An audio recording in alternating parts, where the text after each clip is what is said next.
Então, boa noite.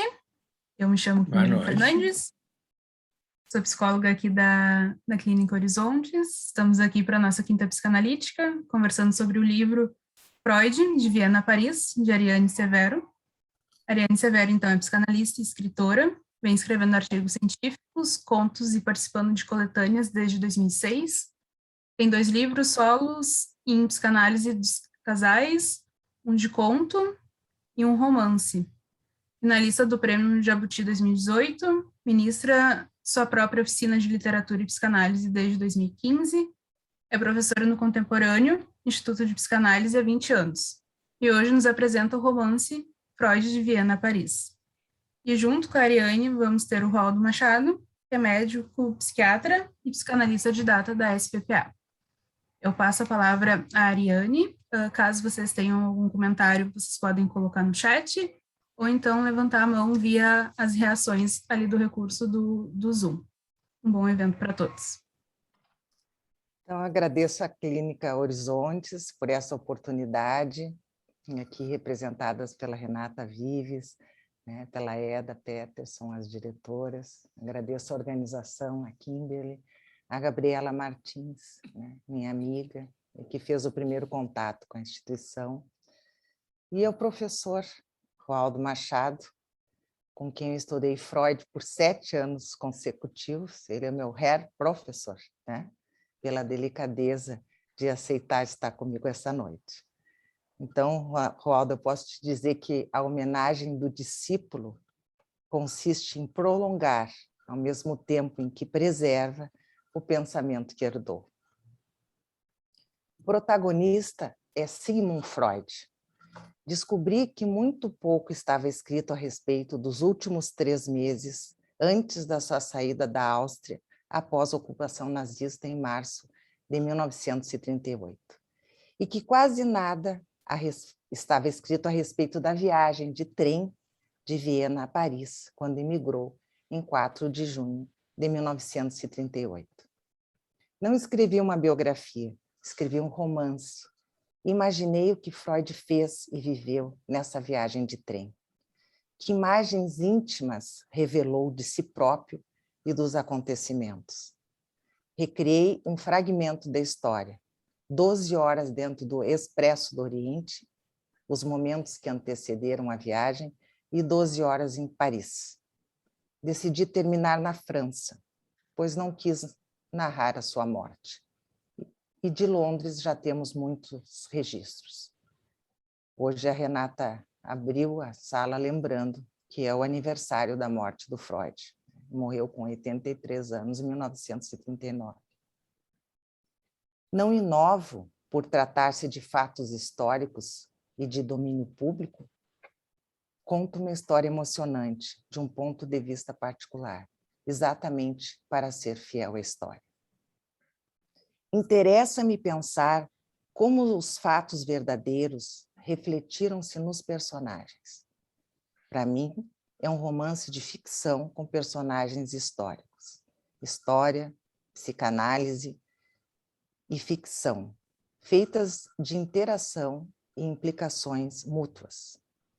Ancora o romance à vida de Sigmund Freud, ao espírito do seu tempo.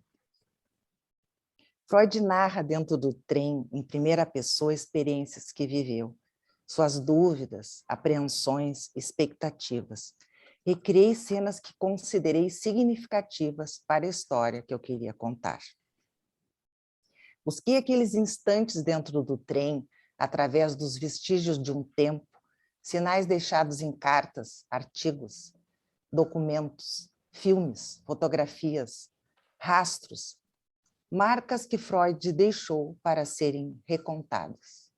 Não inventei o bel prazer, busquei verossimilhança, coerência. Procurei amarrar a narrativa ao espírito do personagem.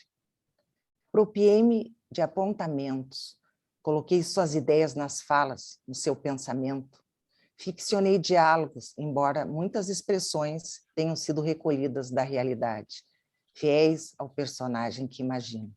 São flashes, lembranças, que vão se conectando a partir das estações que ele percorre, dos pontos dos quais se distancia ou se aproxima e da livre associação de ideias. Preocupei-me em criar imagens e utilizar diferentes técnicas em cada capítulo. Escrevi como se fosse um filme. Todo escritor tem que aprender o trabalho do arquivo, o cotejo das fontes. Fui tantas vezes quanto achei necessário aos vestígios do passado e produzi o meu texto, definindo critérios de pertinência, construindo meu próprio método, intuído pelo meu processo criativo. E tomando decisões quando havia controvérsia nas informações. Como portadora de sua memória, fiz escolhas, assumi minha posição. Os relatos históricos e os dados biográficos não bastam, embora expliquem os fatos. Eu precisava animar essas verdades de uma forma emocional, que levasse o leitor a participar intensamente deles. Para mim, o romance contemporâneo é um modo privilegiado de escrita, capaz de restituir a verdade social em suas alternativas e plenitudes. Escolhi o charuto como objeto que acompanha meu personagem, dos 29 anos até o fim, especialmente nas horas de escrita. Comecei pensando em entrevistar pessoas que apreciam desfrutá-lo. Depois ganhei 2 livros sobre charutos e a pesquisa iniciou em dezembro de 2019. Passei a enxergar Freud fumando em seu gabinete. Em abril de 2020, escrevi, da melhor maneira que pude, o primeiro capítulo. Quando sentei para escrever, ele veio pronto. Quando terminei, o livro estava nascendo. Freud escreve as últimas cartas. Considero as cartas um recurso literário interessante. Permite que o personagem diga o que pensa sem estar apenas pensando. É uma reflexão endereçada a alguém. São documentos profícuos para revelar a subjetividade dos personagens. Permite avaliar seus valores, ações, relação consigo mesmo e com o destinatário. E havia a intenção de lembrar que ele escreveu muitas. As cartas retornam ao longo da narrativa. As missivas possibilitam acompanhar meu personagem.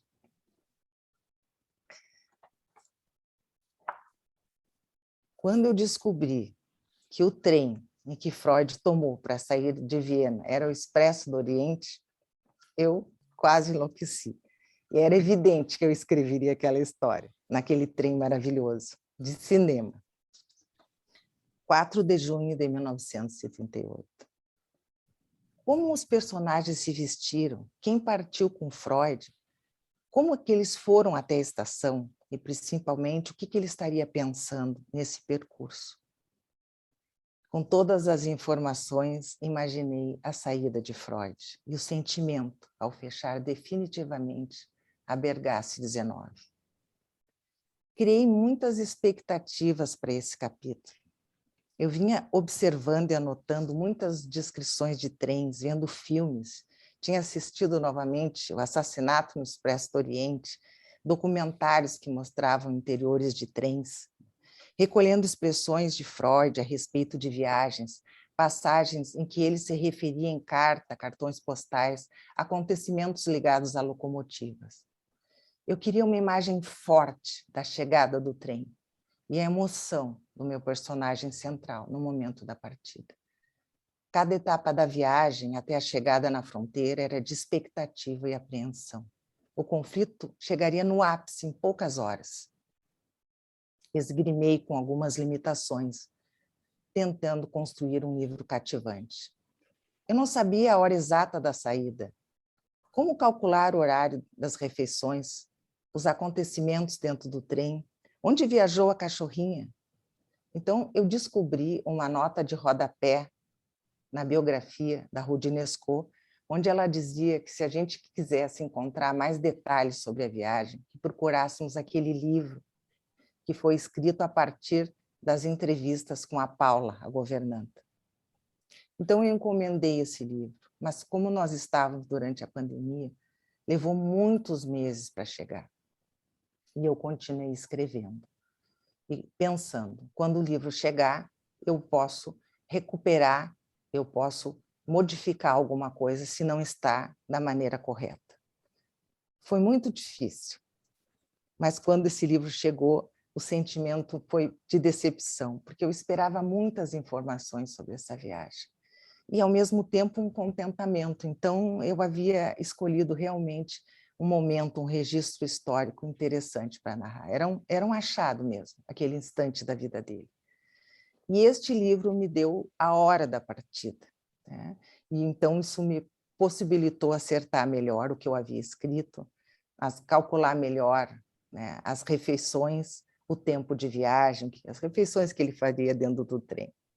Mas eu continuava com muitos problemas. Qual era a rota do Expresso do Oriente em 1938? Né? Qual era a distância entre uma estação e outra? Né? Então, nós tivemos que pesquisar via internet pela França para encontrar algumas informações que não estavam nos livros. Eu havia decidido fazer um percurso real, parando nas estações, e meu personagem associando os acontecimentos ligados a esses lugares.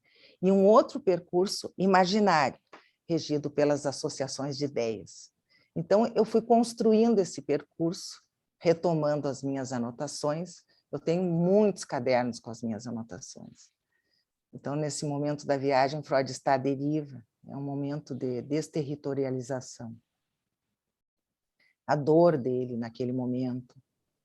E esta intensidade em que eu sentia, ela ia me deslocando e me possibilitando imaginar. E eu fui escrevendo, com toda emoção, para colocar as pessoas dentro daquele trem com Freud. Eu pensava muito, primeiro, na sensação. Eu acho que essa é a experiência da ficção. E depois é que eu pensava no significado, no sentido. É como eu entendo o cinema hoje. A hiperestesia, onde todos os fluxos circulam por todos os lugares e inundam todos os caminhos.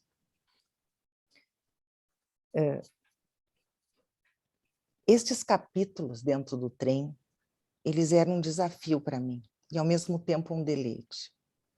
Durante todo o tempo, eu escrevi como se estivesse dentro desse trem. Escutei muito Mozart, as Baquianas de Villa-Lobos, Strauss, o Danúbio Azul. Voltam à superfície impressões submersas. Ele está se aproximando da fronteira da Alemanha com a França. Tudo pode acontecer. Aqui eu pensei que apenas uma viagem real careceria de força para refletir-se na imaginação. A viagem de trem por si só não tem sentido algum. Então Freud vai olhar pela janela e vai ver outra paisagem. Vai para Roma. Ele esteve meses confinado vendo Viena através da vidraça. Essa relação com o mundo através da janela se encena no trem.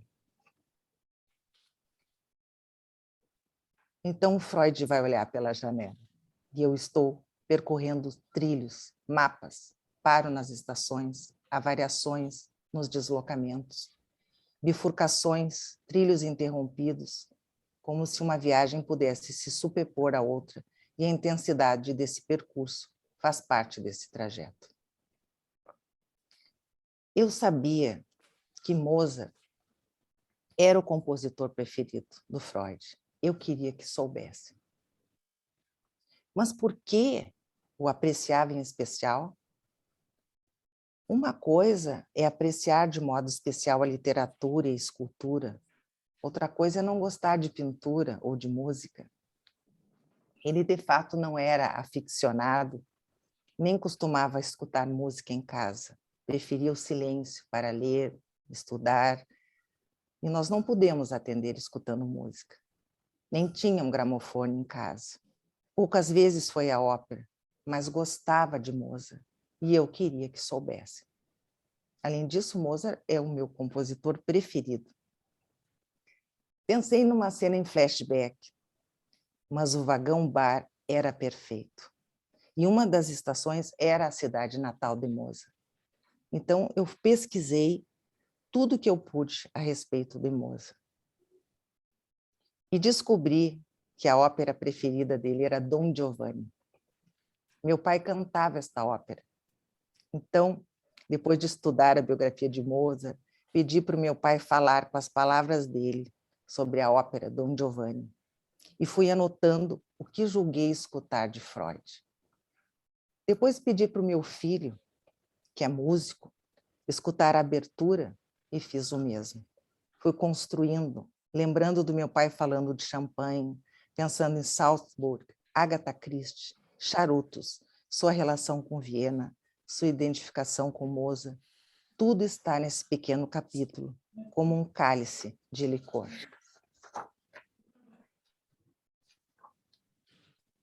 Eu acho, Rodo, que eu quero poder parar por aqui para a gente conversar. Escolhi especialmente esse capítulo para falar um pouquinho e quero agora poder ter o prazer de dialogar contigo. Um leitor privilegiado para mim. Tudo bem, Aline, tudo bem. O que eu vou te dizer? Em primeiro lugar, eu quero te agradecer o convite, e agradecer o convite da Horizontes para poder participar desse encontro aqui, para a gente conversar, não para a gente fazer vamos dizer, uma fala especial, porque o teu livro é muito bom, Maria. Por favor, eu recomendo a todos vocês que leiam. Ele é um livro, vamos dizer assim, eu já te disse isso, não? Ele, certamente, eu devo ser um dos únicos que deve ter lido o livro aqui, né? Então, é difícil, assim, a gente se referir ao livro desta forma. Mas eu já tinha feito uma conversa contigo em outro momento, não? E eu disse que o teu livro me lembrava o Woody Allen, não? No filme Meia-Noite em Paris. Tá? E por quê, então? No Meia-Noite em Paris também tem uma viagem. Não? O personagem, não, ele está em Paris, toca o sino da meia-noite, não, e ele entra numa viagem, num carro, não, onde ele vai visitar vários lugares, né? Onde estão seus autores favoritos, sua literatura favorita e seus pintores, né? E ele dialoga com esses personagens, né? É como se ele pudesse estar, vamos dizer, voltando no tempo. Não? O que eu pensei sobre o teu livro, Ariane? Tu compraste uma passagem e entraste naquele trem. Né? Te acomodaste ao lado do grande homem, do Freud. Né? E, vamos dizer, ouviste, dialogaste com ele, né? Cuidaste-o, deste alguns analgésicos para ele quando ele estava com dor. Não? Ouviste as lembranças dele, todas as lembranças dele, que são, vamos dizer, trazidas através disso que tu disseste, cartas, mas não só cartas, não, referências a trabalhos dele que a gente lê de uma fórmula muito como se a gente lesse a metapsicologia. Aliás, meu texto é sobre metapsicologia. Isso é uma forma de ver as coisas insuficiente. Não, não. Vamos dizer, o teu texto ele é muito mais suficiente. Ele entra... se nós pudermos pegar o próprio Freud para dizer mais ou menos o que eu acho do teu livro, ele tem uma passagem que é na 23ª Conferências, O Caminho da Formação dos Sintomas, e ele diz num determinado momento assim, ele refere o autor Theodor Fontane, que diz: sem construções auxiliares não é possível, disse certa vez Theodor Fontane. E daí ele fala no reino psíquico da fantasia. E ele diz que esse reino psíquico da fantasia são como as reservas naturais do nosso planeta. Elas têm que ser mantidas, porque elas nos ajudam a arejar a nossa respiração. A ideia que eu fiz nesse momento, claro, eu pensei assim, é como se nós tivéssemos que preservar esse reino da fantasia, a Amazônia, no caso. Ali nós respiramos, aprendemos a respirar e renovamos o ar, não? E essa é uma área de proteção, né? Nesse mundo, né, da ilusão e da fantasia.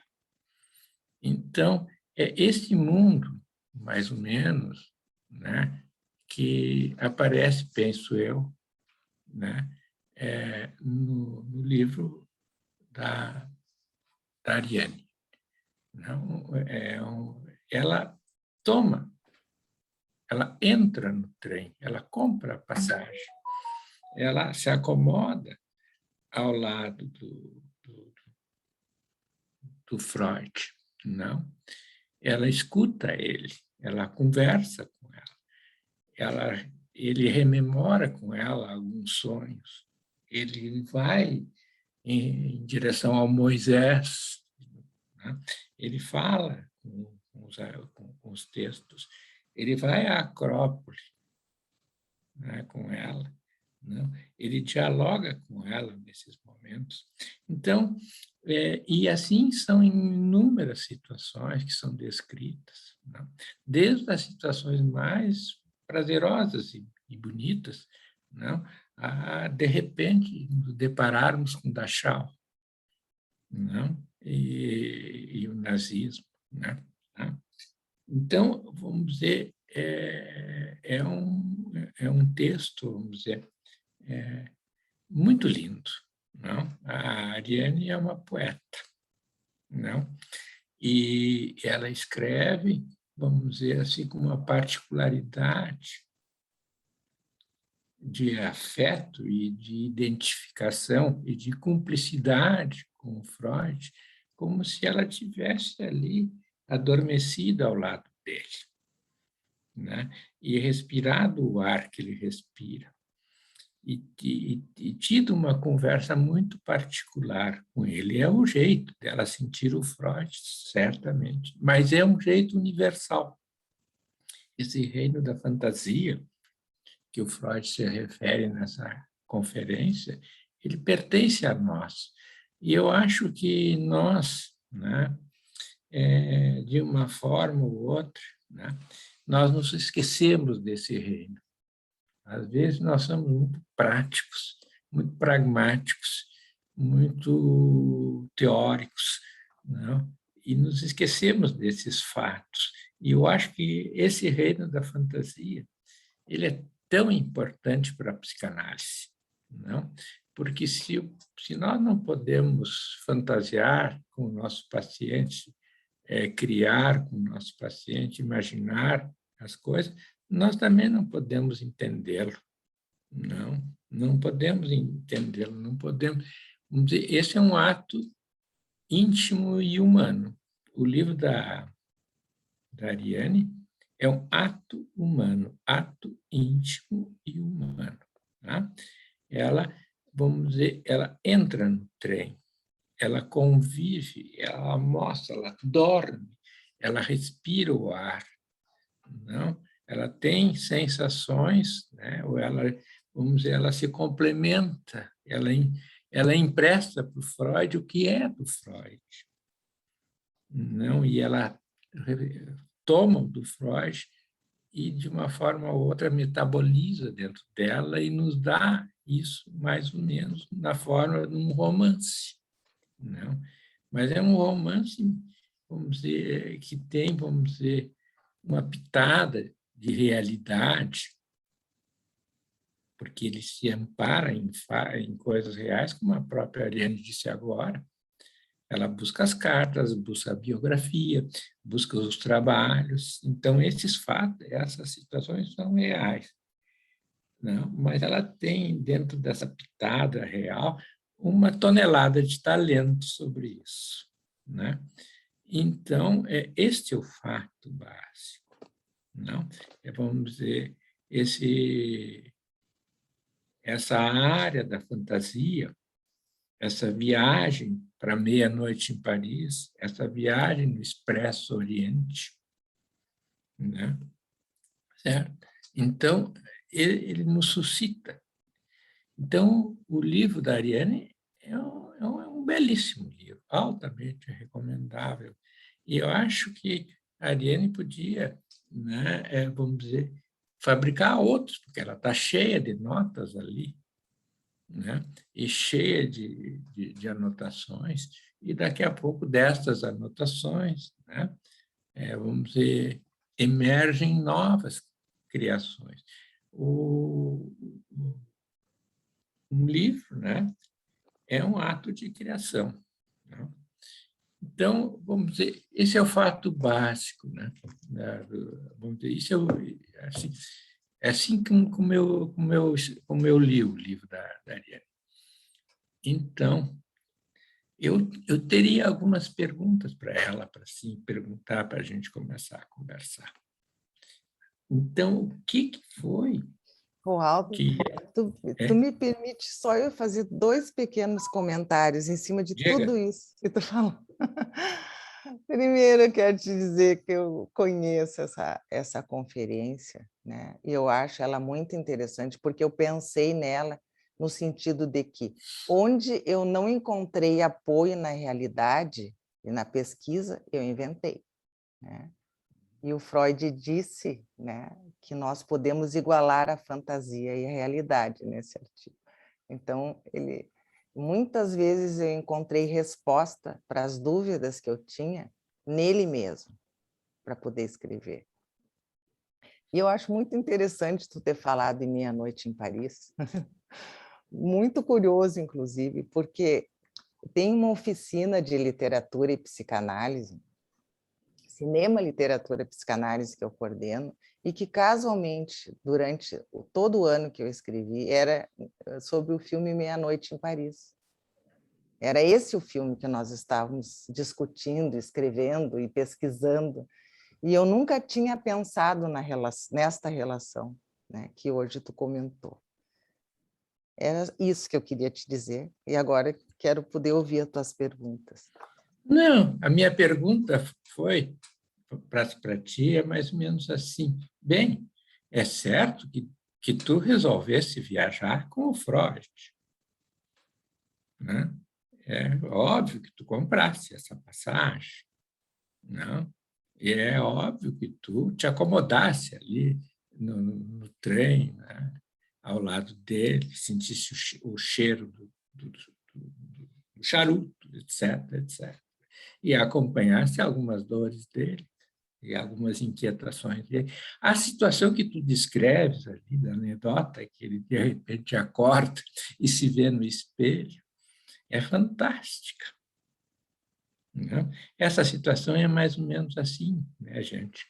O Freud lá, ele conta, isso em outros momentos, que ele está viajando e ele está na cabine, etc. e tal, e de noite, né, segue-se a viagem, e ele de repente acorda, né, e no solavanco do trem, etc. Tal, e na frente dele aparece um ser estranho, né, com cuecas, assim, roupa de dormir, né, envelhecido, e ele leva um susto e vai se dirigir ao sujeito e diz a ele: o que é que o senhor está fazendo? O senhor entrou na cabine errado. E logo depois ele se dá conta que era ele próprio, né?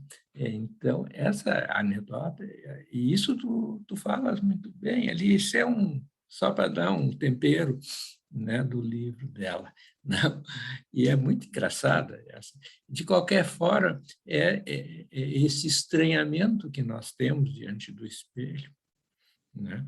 E que, de uma forma ou outra, e às vezes a gente tem esse estranhamento aqui no Zoom, né? Porque se a gente está sozinho aqui, a gente olha traços no rosto da gente que a gente não costuma não ver, e a gente leva alguns sustos quando a gente se observa dessa forma. Mas o fato é o seguinte, a Ariane ela entrou nesse trem, né? Ela comprou a passagem, ela conviveu com o Freud, ela conversou com ele, né? Ela se analisou com ele, se quiser, ela sentiu, né, alguns detalhes da alma, do cio dele, como ele diz, né, da alma dele, né? Vamos dizer, vamos dizer assim, né, essa foi, vamos dizer, a forma como ela entrou no trem, né? Então, o Freud, no Moisés e o monoteísmo, ele se pergunta várias vezes sobre a questão do grande homem. Por que o grande homem? E ele parece que se confunde um pouco com o Moisés, ele se confunde com o Leonardo da Vinci, ele dialoga com esses personagens assim, mais ou menos como a Ariane fez. Não, mas a construção da Ariane, ela tem esse reino da fantasia, não? Certo? Que existe em todos nós, sobre, vamos dizer, alguns dados da realidade que ela estudou e viu, mas ela complementou. Ela complementou com a fantasia dela. Não?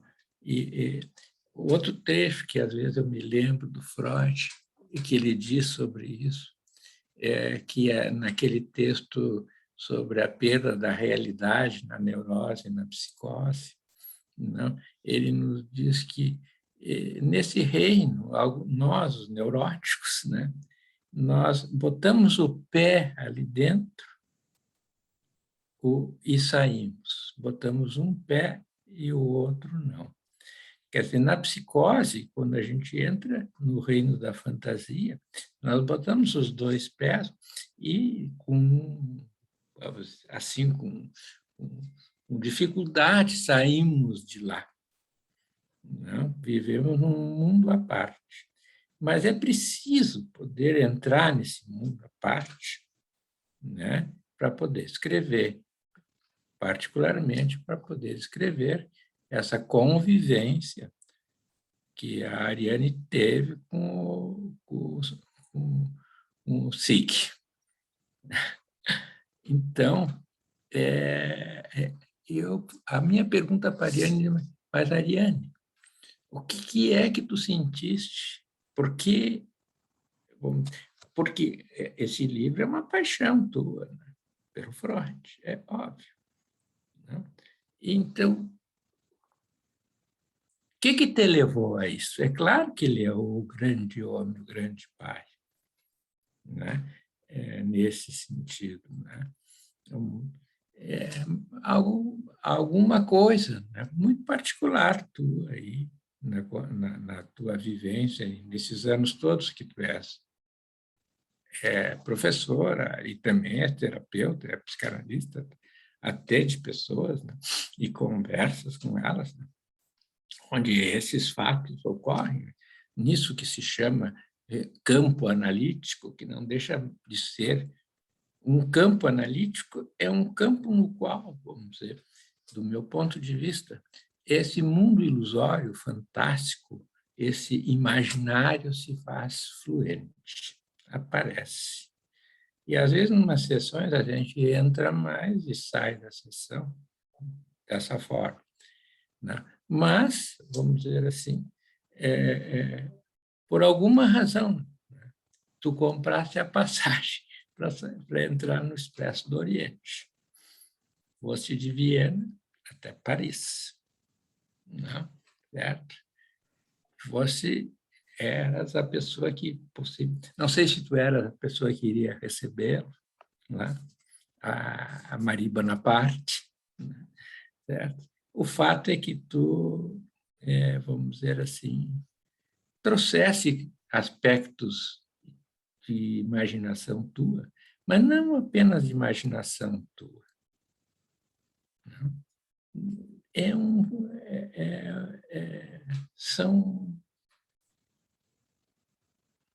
é uma convivência humana que a Ariane teve com o senhor Sigmund Freud. E isso está relatado ali de uma maneira poética e muito bela. E eu recomendo a vocês, né, que vocês leiam o texto, né? Porque, vamos dizer, é um frescor na cabeça, assim, né? Né? Não é pesado, vai tranquilo, não? É como se nós tomássemos um bom chopp, degustássemos um bom vinho. Assim eu sinto.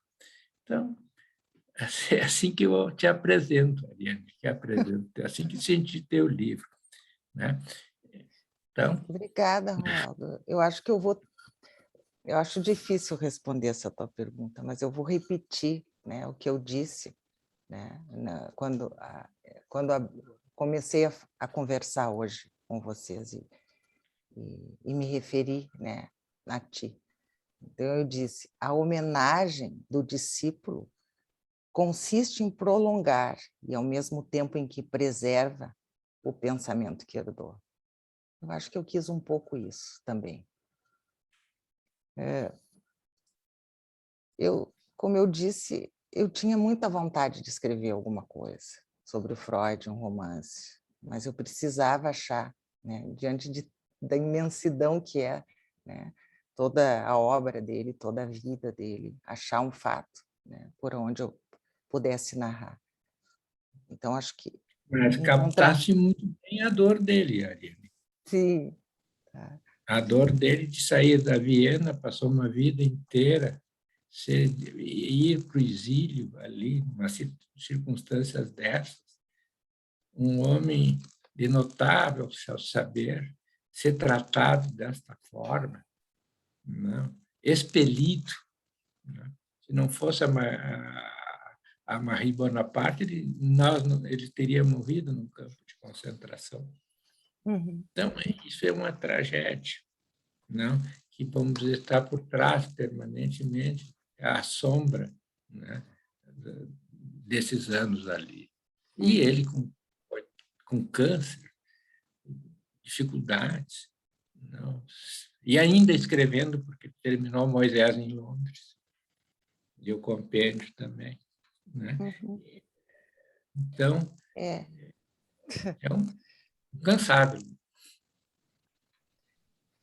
Então, dando seguimento ao evento, tem alguns comentários, os participantes querem contribuir também. A Rosana diz ali no chat: Ariane nos levou a embarcar com ela neste trem, encantou com a forma poética que escreve. Nos mostrou um Freud diferente do que eu conhecia. Parabéns. E eu chamo também a Renata para fazer a... Verdade. A gente conhece alguns aspectos do Freud que se confundem com a gente.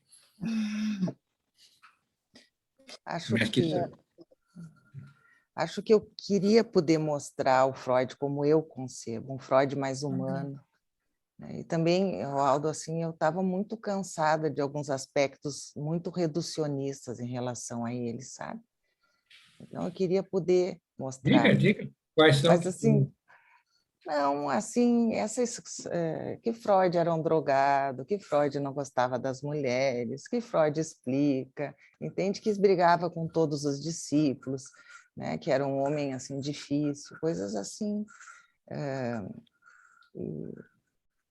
Eu acho que uma das coisas assim que queria mostrar os artigos dele sobre arte, que eu valorizo muito, que eu acho que são poucos conhecidos sobre arte, processo criativo, o amor dele pela literatura, né? E eu acho que é essa relação dele com as mulheres, né, também nesse livro. Mas eu acho que tu tem razão, assim, acho que é muito assim, é uma declaração de amor mesmo. Né?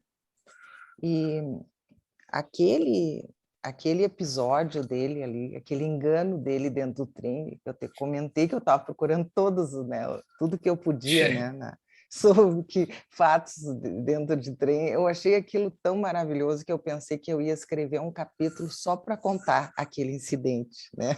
Aquele engano dele, que é sensacional. Então, esse capítulo se chama O Barbeiro e o Monstro, né? Que eu aproveito assim, aí o Freud acaba, é de manhã, ele faz a barba e ele então se encontra com o espelho.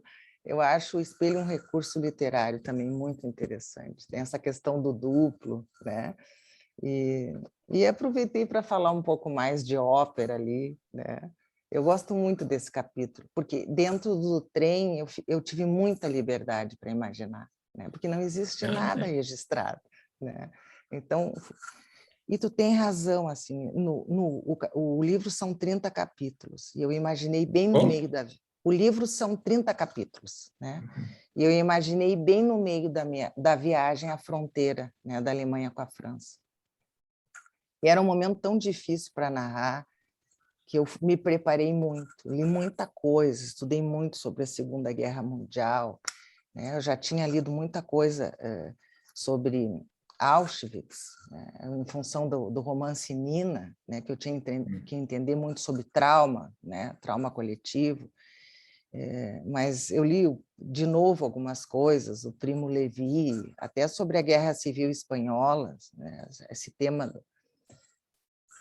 E eu achava muita responsabilidade tocar nesse tema, sabe, Waldo? E eu sempre conto para os meus alunos assim, que durante a noite eu tinha sentimentos estranhos, assim, que desafiavam minha escrita e me acordavam de madrugada para escrever. Então, essa tensão da viagem ela estava chegando no momento máximo ali, né? Ali em Dachau. E foram capítulos difíceis para mim, né? Aqueles 3 capítulos ali, tu tem razão, né?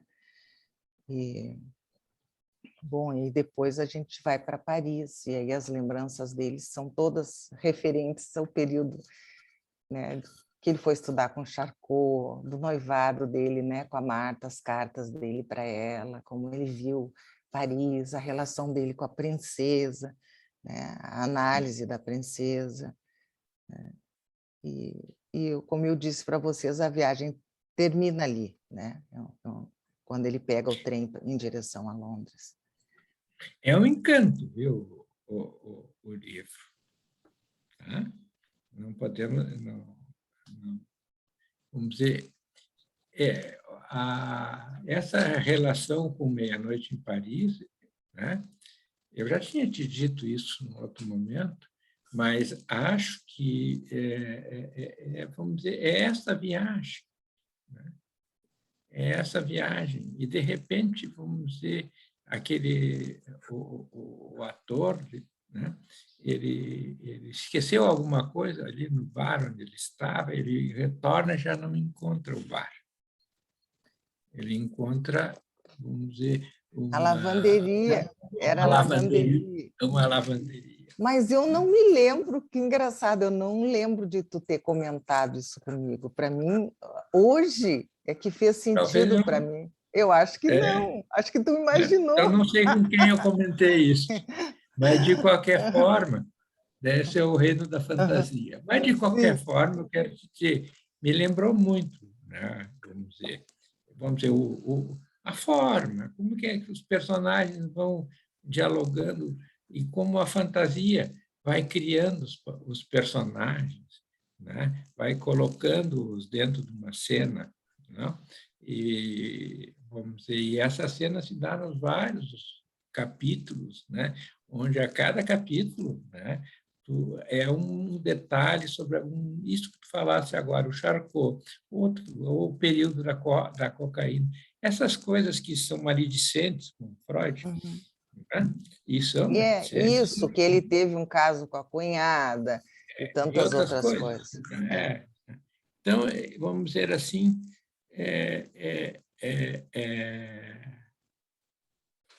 vamos dizer, eu acho que a Diane, ela resgata a humanidade do Freud. E ele era profundamente humano. Tem, né? Ele, claro que ele também sabia ser brabo, né? Quando ele se posicionava de um jeito e tal, né? Ele sabia, vamos dizer, romper, se aproximar e romper, e está repleta a história dele desses fatos, né? Ele era um grande Moisés, o Leonardo da Vinci, assim, não sei, né? Digo, falem vocês um pouco, gente. Eu quero recomendar isso para vocês. É muito interessante. Então, para dar seguimento, então, eu vou chamar a Renata Vives.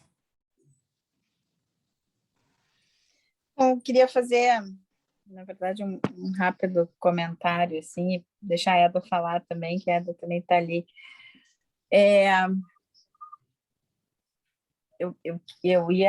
Faço minhas as palavras da Rosana, né, que escreveu no chat, assim, a Ariane, na escrita dela, nos leva junto, né, com ela, nos leva na bagagem dela,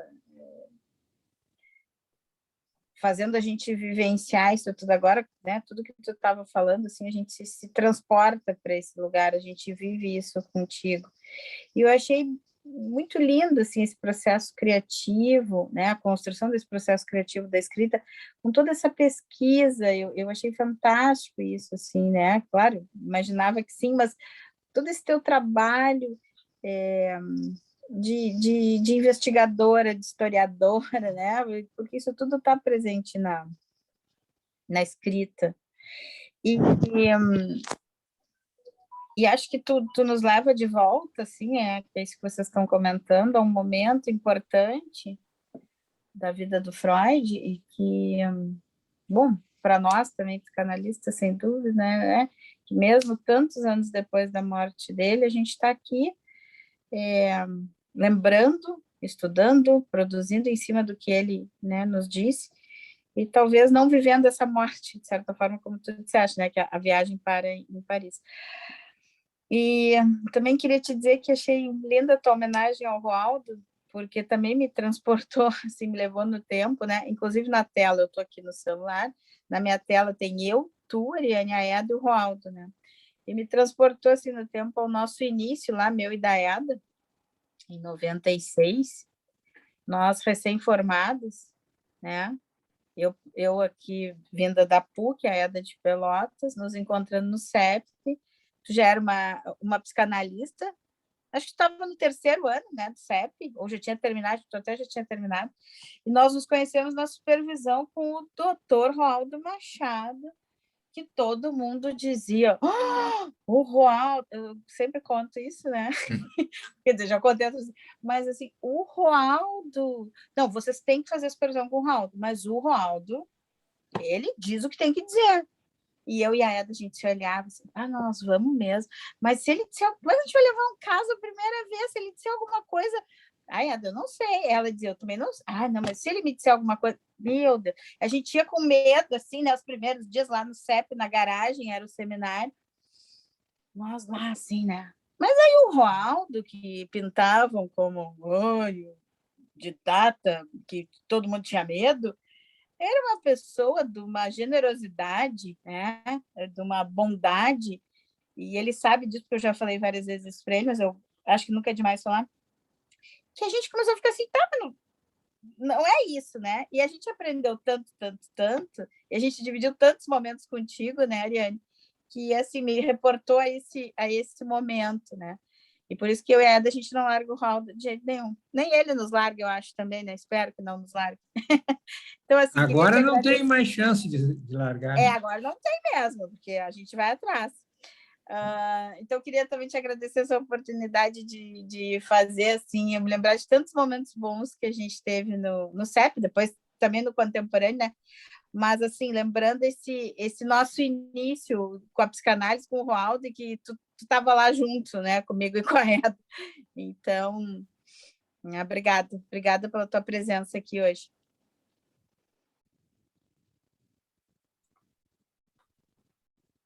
A Eda queria falar, né? Quero falar. Ariane, quero te dar, assim, 1000 parabéns. Eu não li o livro, eu devorei o livro, né? Eu li ele de um dia para o outro, agora no final de semana, né? Achei, assim, que ele foi, assim, tão bem escrito, porque ele é um livro que a gente vai reconhecendo ali toda a história da psicanálise, a gente vai reconhecendo passagens da obra dele, né? E de um jeito que eu acho que qualquer pessoa pode ler e entender, né? O que tem de psicanálise dentro dele, né? E fiquei pensando, assim, algumas coisas agora, ouvindo a Renata também, né? Em duas frases que tu usasse para encerrar 2 capítulos, né? Ali no capítulo 10, tu terminas assim, né? Freud percebe a chegada da filha e sorri. A memória ancora as pessoas ao longo da passagem do tempo, né? E depois, no próximo capítulo, tu terminas ele assim, né? Onde termina o que é autêntico e começa o que foi reconstruído, não se escreve apenas para o presente, né? E eu achei, assim, que isso estava tão oportuno agora de se falar nesse momento, né? Que eu acredito, assim, que o livro vem, né? E vida longa a ele, porque eu gosto muito, assim, dessa ideia da gente ter um livro que é um romance, mas que está amparado em questões históricas verdadeiras, né? E vou te dizer que em muitos momentos eu não sabia que a viagem tinha sido feita no Expresso do Oriente, foi uma grata surpresa, né? Digo, Eu nossa, também que não sabia. fantástico, né? E ao mesmo tempo, assim, tantas coisas que eu ia lendo, né? E o jeito como tu escreves, de poder falar, em alguns momentos, no mesmo parágrafo aparece o pensamento dele e a fala dele com quem está ao lado dele, né? E foi tão gostoso, assim, acompanhar esses movimentos, né? Então, assim, fiquei muito feliz de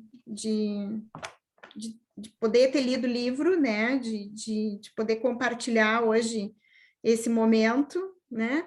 E queria te dar de novo, assim, parabéns. Meu final de semana foi muito bom. Ó, daquele. Então fica a dica, né? Vocês vão gostar muito. Quem não leu, leia. Obrigada, Godias, muito obrigada. Para continuar, tem um comentário ali da Exalba Silveira. Vejo este livro como um possível roteiro para um filme. Já li 2 vezes e é emocionante. Adorei os comentários do Raul Machado, parabéns. Também queria te perguntar, e antes tu trazendo um pouco para essa questão dos filmes, do contemporâneo,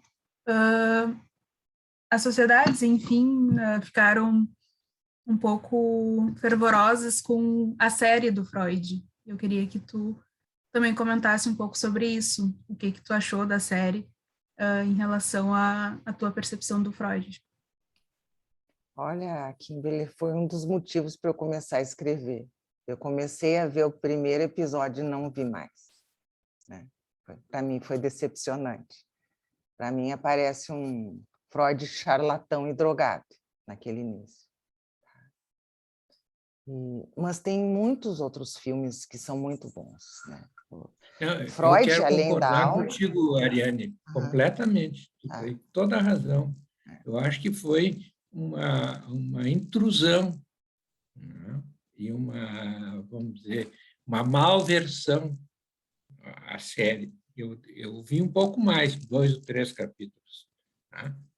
E depois eu parei também de ver. Não, eu sou um mal intencionado, sabe? Uhum. Bom, essa é a minha opinião, igual a tua. Eu assisti outros filmes, como eu comentei com vocês, revi, né? O Assassinato no Expresso do Oriente, mas assim, Freud Além da Alma, que é maravilhoso, com o roteiro do Sartre, né? Inclusive o roteiro tem publicado, né? E também assisti, óbvio, aqueles documentários, A Invenção da Psicanálise, que nós já vimos 300 vezes, mas é sempre bom rever, né? Que é o roteiro da Ruth Nesco. Também tem aquele filme sobre a vida da princesa Marie Bonaparte, que a gente encontra, é maravilhoso, que é muito fiel à biografia dela, com a Catherine Deneuve, né, com a princesa. tem filmes sobre a vida da Lu, André, Salomé. Tem o filme A Tabacaria, que eu revi também, que eu acho lindo aquele filme. Tem uma reconstrução histórica maravilhosa, e eles destacam alguns aspectos que a gente não encontra muito, né? Mas, assim, como quando o Hitler chega mesmo ali em Viena, os suicídios, por exemplo, né? E, claro, assim, é um momento imaginário que ele vai naquela tabacaria, que ele, né? Mas aparece assim ele empacotando as coisas para a viagem, desmanchando, enfim, todo o consultório, a casa dele, aquele momento, né? E tem Viena naquele momento, eu achei interessante, né? Então tem muitos filmes bons, né? Muita coisa boa para a gente ver, né? Em relação ao nosso Freud.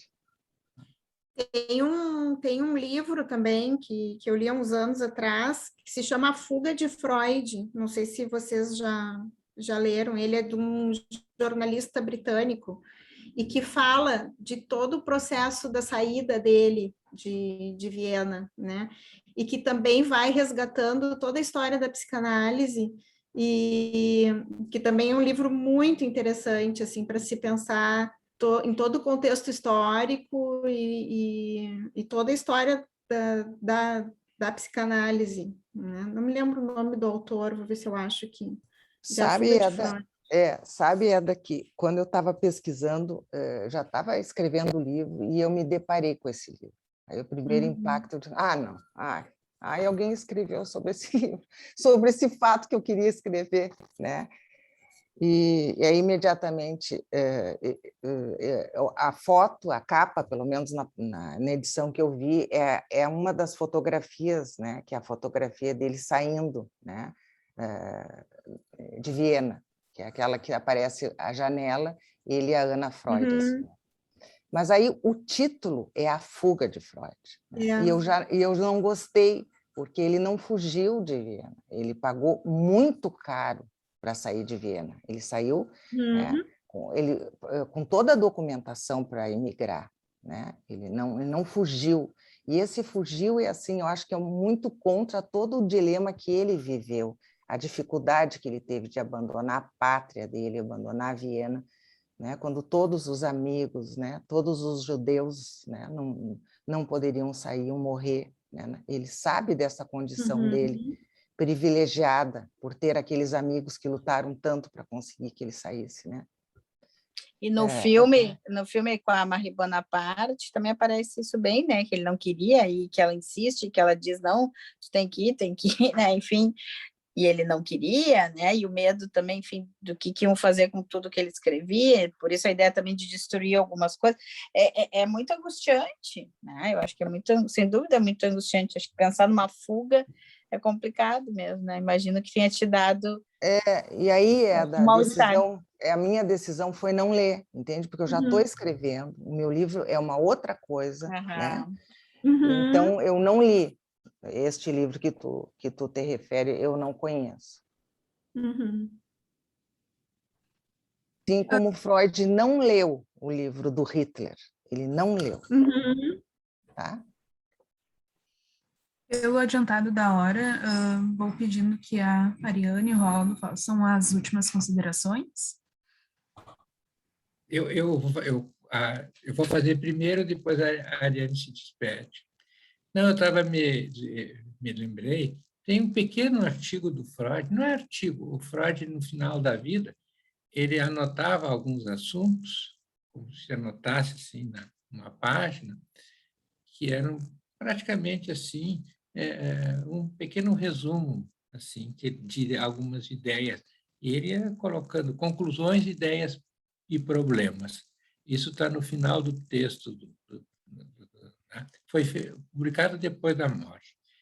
Freud parece que botava aqueles trechos assim para depois devagar e fazer, vamos dizer, ampliar o assunto de uma forma fazer artigos. Então, já que a Ariane tem esse mundo, essa reserva natural criativa aí, ela pode botar as ideias dela sobre esses pequenos fragmentos que o Freud falou, teve ali, né? Bom, só estou dando uma sugestão para o novo livro dela ali, para que ela pegue esses detalhes ali, né? E fale, e escreva. Bom, meus parabéns, Ariane, tá? Prazer em te rever, tá? Né? E prazer em dialogar contigo, e prazer em ter lido o teu livro, muito bom, tá? Sabe, Waldo, que que o meu editor também pediu assim que eu mandasse para ele as coisas que eu tenho escrito, que ele acha que numa segunda edição eu poderia constar um pouco de como é que foi a minha pesquisa, né? Eu ainda não sei para onde eu vou, né? Eu acho assim que nesse momento eu quero que esse trem possa chegar em muitas estações, né? Então, o meu sentimento é assim, é agradecer por esse momento. Eu acho que agora a hora é deixar o leitor seguir, né, com a sua inspiração, e que ele possa, né, também ter a alegria da descoberta, né, que a alegria da descoberta possa acompanhar ele nessas páginas do livro, né, como eu me senti. Eu acho que é um pouco isso que eu gostaria, né, de deixar. Eu realmente assim gosto muito de literatura e de escrever, né? E fico muito feliz, Waldo, que eu tenha podido dialogar contigo, porque além de tu ser uma referência para nós, né, assim, no Brasil é talvez a pessoa que mais conhece a obra do Freud e sabe transmitir, mas também porque eu sei que tu é um grande leitor, que tu gosta muito de literatura, né? Então eu fico muito lisonjeada com teus comentários a respeito do livro. Muito obrigada.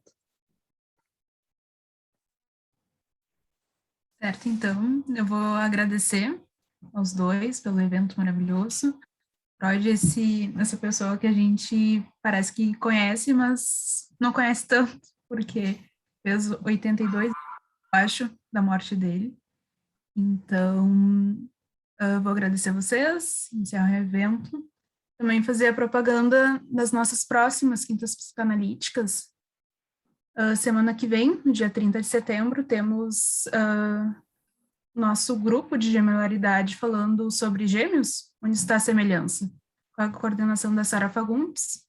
E dia 21 de outubro tem O Que Quero Beber, com Solange Fried, com a coordenação da Josiane Vaz e Elisandra Guilhem.